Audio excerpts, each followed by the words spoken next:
réfléchissons des fois un peu. Ata binomoko. Soki Mutuloko la Mouyembe, qui est un simple médecin, décide de prendre des décisions qui concernent un pays grand comme la RDC, ça veut dire qu'on est dans la merde. Ça veut dire qu'on est foutu. Ça veut dire que, donc, Mboka Anatoti Kanabiso Kaka. Pour de la manière dont vous avez lynché, bo lapida ki Mouyembe, bo finga ki Mouyembe, bo salier, ba vidéo, ba statue, le pauvre Mouyembe. Bo bossani que lui, il suit les ordres. Mais bino boti yango opesi responsabilité nyonso yo Mouyembe mutozui responsabilité yo mutu ozui décision wana. Donc ça veut dire qu'un simple médecin, un simple docteur qui dit bon, à partir de lelo nga Mouyembe ne naza boye, je prends la décision que la RDC va se faire vacciner. Bon, et que ça veut dire qu'on est foutu. Donc ça veut dire que n'importe qui peut se lever dans ce pays et prendre des décisions pour ce pays, en ce qui concerne ce pays. À une décision kakaboye, bon, moi je décide. Réfléchissez des fois. Donc, bino ba taliban, les bandes hypocrites, vous avez fait la sourde oreille, vous négligez ma tame à 15%, balamoro pour attaquer Mouyembe. C'est votre président qui avait donné l'ordre, qui a accepté pour boba yoki ba moni makamba million. Dans ma déco, je peux m'attarder sur ça. C'était ça les dernières nouvelles, dès que ça là qui va vidéo, pour tout le baquet. Non. Pas de vaccin en RDC, nan Mouyembe le pauvre pression pe les kaki, to moni ma tame à 15%, monsieur, je retire le retour et mertir celui qui ne respecte jamais, qui ne tient jamais ses paroles. To moni apparemment il avait posté que non, les décisions prises par Mouyembe, je ne me sens pas concerné, cela concerne que lui. Donc c'est à dire que ba sumbel donc pas quoi li Mouyembe beurre, yonde muto lobby bundana, on va te insulter, donc bundana. Alors que Bango Mbazoa qui va décision.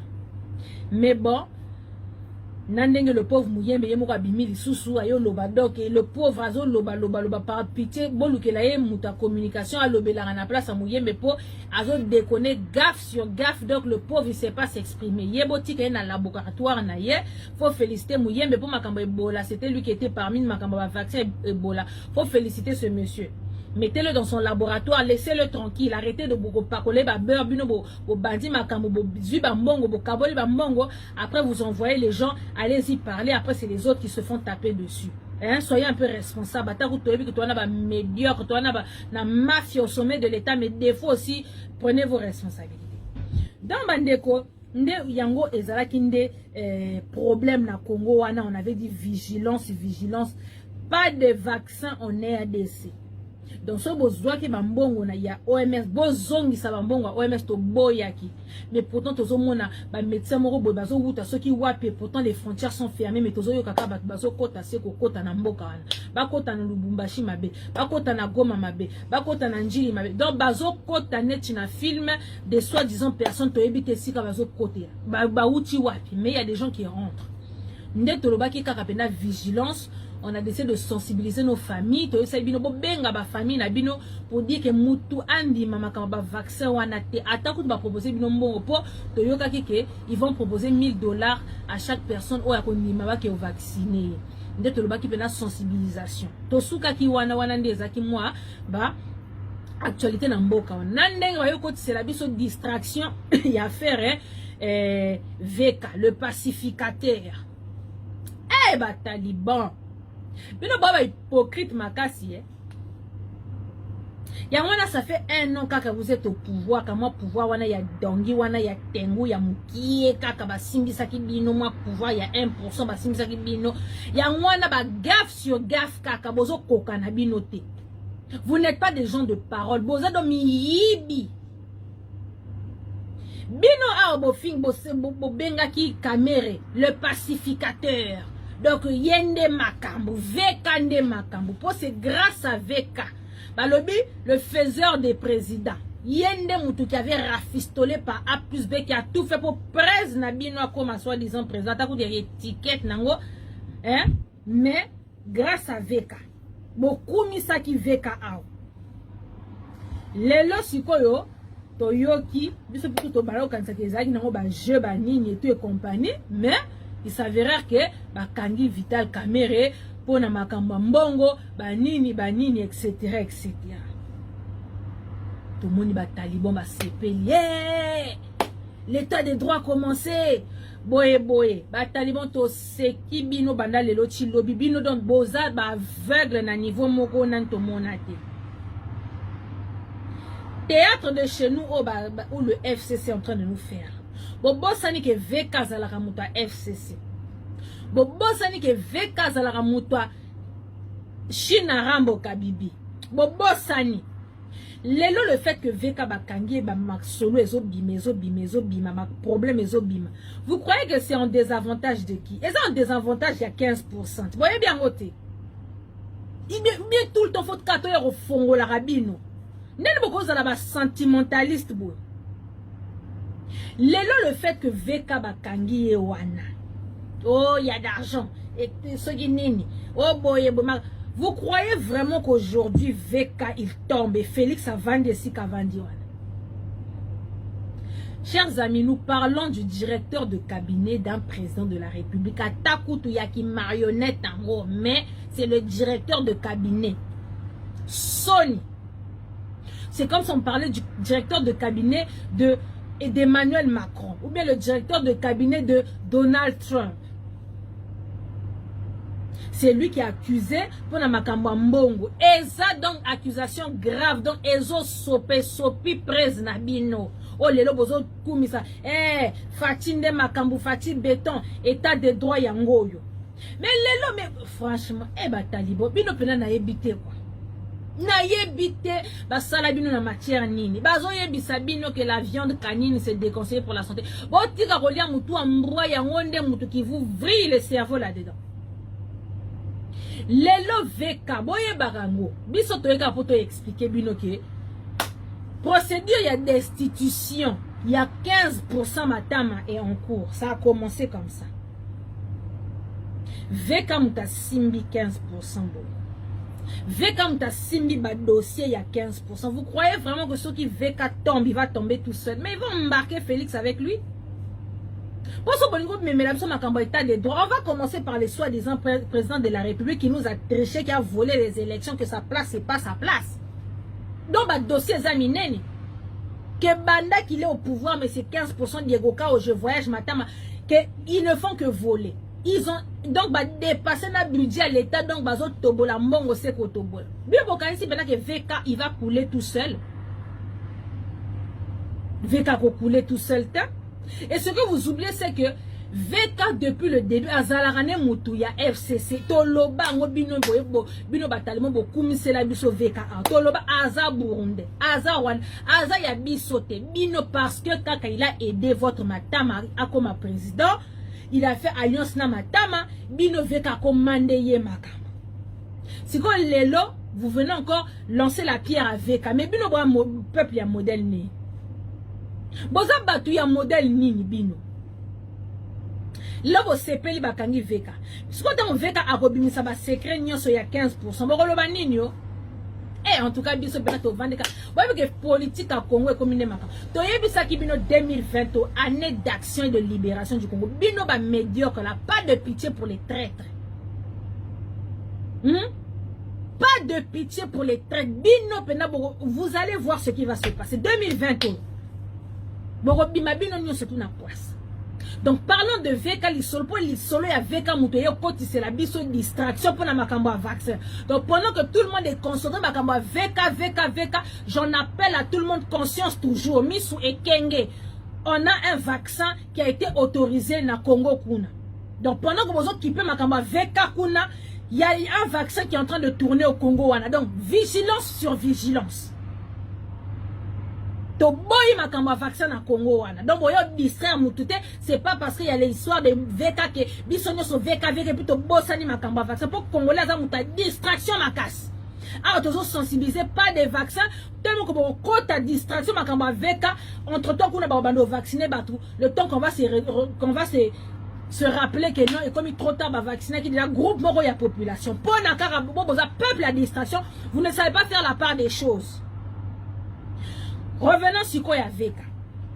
Donc mon VK il a accusé pour na makamba ba fond, o akimisa kimbongo na Grèce et tout atchaki na compte, atchaki mbongo wana na compte ya mwana ya JB Mpia na Soraya. Donc en fait il voulait faire donc franchement dandeko. Bana makambo, il y a 15 millions que VK nous avait volé 15 millions. Ah, le nom de VK avait été cité dans les 15 millions où il lit moi kawana. Yemoko presse nabino matama dans une chaîne les ceux qui TV5 ceux qui presse qui France 24. Yemoko qui n'a défendre Dirkab na yekuna. Oh non, ce sont des rétro-commissions. Babengango cop chez nous, c'est légal boye boye. Yemoko défendre qui. Donc ayebi makambo ezali. Donc, tant on veut qu'azo yi baba mbongo boy, bino bo kanisa bon que 15% aza ki diba. Tant bazo zo ba décision pena ya kosala makambo ba kopo yo, bozo kanisa bon que 15% aza ki diba. Donc, tomoni Alexis Tambwe Mwamba, président du Sénat, na Janine Mabound, président du Parlement, qui ont décidé de nous faire une réunion en urgence en convoquant Koko Ilunga, qui est le premier ministre. Donc, à huis clos, c'est-à-dire que tout le monde va non, la réunion en question qui est convoquée, et ça pour na makambuka et ba coronavirus pour prendre des mesures, kanenge zalaka zalaka. Car on est toujours en mode distraction. On vient vous dire les choses comment elles sont telles qu'elles sont, mais tout le monde a quand même kaka bafana le toko bafana kuiti qui viennent défendre oh non réunion wana eza nango pona makambu ya VKT eza pona makambu ya ba coronavirus. Il faut prendre des mesures comment on va faire pour pouvoir boniper boy. Bref, donc c'est juste pour vous dire que Kuna Tomoni, le président du Sénat et le président du Parlement dans Maboune na Alexis Tambwe qui barotine de la courrier na premier ministre Koko Ilunga pour passer la réunion en urgence. C'est comme une réunion en urgence en les Japonais.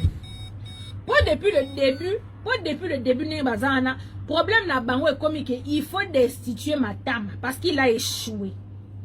Na Chinaram, il en a marre de celui-là. Si vous avez jeune à bango, basali cocktail na bango, ba décider ba toucher le directeur de cabinet. Quand on vous dit le directeur de cabinet, yé mutazana ba dossier nyonso, yé muta simbi makambo nyonso. Si vous ba toucher yé. Et vous croyez que vous, votre président Diego Kao, il est épargné 15%. 15% a épargné. Toza awa. Biso minorona biso nganga. Biso comme on vous dit, trop d'avance comme paradis sur l'île. Donc trop d'avance. Binona biso et karata ya 100 ans izali. Donc, et si biso to komi bino nan bo komi awate. Tant biso to sauter tapo bino le tombo koma biso si to kendaki. Mais to ya aka ko fungola bino. Quand un robot a commencé, destitution en téléchargement, il y a monsieur 15% matama. Toza awa. Tozo mona ba taliban baso CP là. Ouais, l'état de droit a commencé. Tozo mona baso CP là. État de droit. Mais état de droit que banana n'est pas président na binot. Boko yanga noa bino ba taliban bafana kuiti depuis le début to fungola bino misuti lelo boko ko fungola misuti boko yanga noa to mona VK on convoque tout le monde lelo pena ba kangi VK les faiseurs des présidents les pacificateurs waka ningi ningi kingi na kombone ya mabe makasi wana ba kangi VK et VK il va tomber tout seul et Matama pe atelemi wana pe. Donc vous sacrifiez VK et Matama ya tikaliwana. Poni bozala bato ba distraction belé boye ko peuple congolais. Biso kuto esi to timba banda kala to lamuka banda kala. Là to beta masolo plus ba taliban ba fana kwiti. Pourquoi vous êtes manipulable à ce point? Muto moko ya lamuka yebisi bino boyemba moko bolobi yango ne makam. Poni. Lelo bozo sepela na ndenge bakangi VK. Au état de droit. Félix va échapper. Quand c'est pas problème est bandité. Diviser pour mieux régner. On a isolé Pena Félix. On peut faire encore. Déjà, on fait de lui ce qu'on veut. Là, la Pena, donc comme encore pire, quoi. Les têtes vont tomber. Et Chinarambo, il reste le maître incontesté. Donc, non, en tout cas, Kabibi Pena Wade Makambo, Mingi Mingi Raïs. Tala nenga sakani na bino nyonso, non, une année kaka. Et pourtant, il y a Zala qui n'a pouvoir pendant plus de 18 ans. Ba yibi ya ko yiba. Et si vous yoka ma solo ya boy. Et si vous yoka ba scandale ya boy. Mais bino un an ya pamba. Chinarambo bimisi buzoba na bino. Abimisi bu soto na bino. Donc, attaque moi namboka, Shinaramba lobi bon, comme bino bofinga nga wane na otiela bino moi namboka siko ya kizengi, trisomique 21. En même pas un an, toyo kaka ba scandale ya mbongo, na ndenge nini. Après toi, ça quand même président de la République, attaque ya ki guillemets en mais ça quand même président. Kabibi Pena, donc, quand on parle de grands stratèges, en tout cas, Kabibi Penza, waouh! Là, il vient maintenant nous faire diviser pour mieux régner. Ah, bah, Kangi Kamere, bah, sali moi, li kopana, bango, bah, FCC, pour bah, yebani. Kamere, Azamuta, Kabila, bah, yebani. Oh, ils ont bah, distraction, les faits qu'ils sont en prison, bah, nini. C'est Kabila qui a donné le fait, bon, tout ça, la boye. Diviser pour mieux régner. Allez, bino ba taliban ba ta UDPS pour continuer à Jewana bo sepeli. Par aussi li sawana Kamere va sortir de là, il va sortir tous les dossiers contre Félix. Kamere va aller rejoindre sa famille qui est le FCC. UDPS bo tikali bino moko siko talabu kwa ba dossier ya ba gaf bozana ngo siko. Bazana ngo pona bino. Pona presse na bino. C'est comme un château de cartes. Pourquoi distraction. Ouais, bon, c'est peli. Au contraire, vous devez avoir peur. Bino bata UDPS, bino bata cash. Il faut bon banga nzambe nenge zabo et c'est pas bon. Parce qu'on a touché le directeur de cabinet de votre président. Donc en touchant Kamere, on a touché Félix directement. Bata ba distraction. En tout cas, toza awa bino na biso kakaboye. On vous suit de près. Mais 2020, ingeta bayaya, on est ensemble. Ya bino kimpa vita Maserati.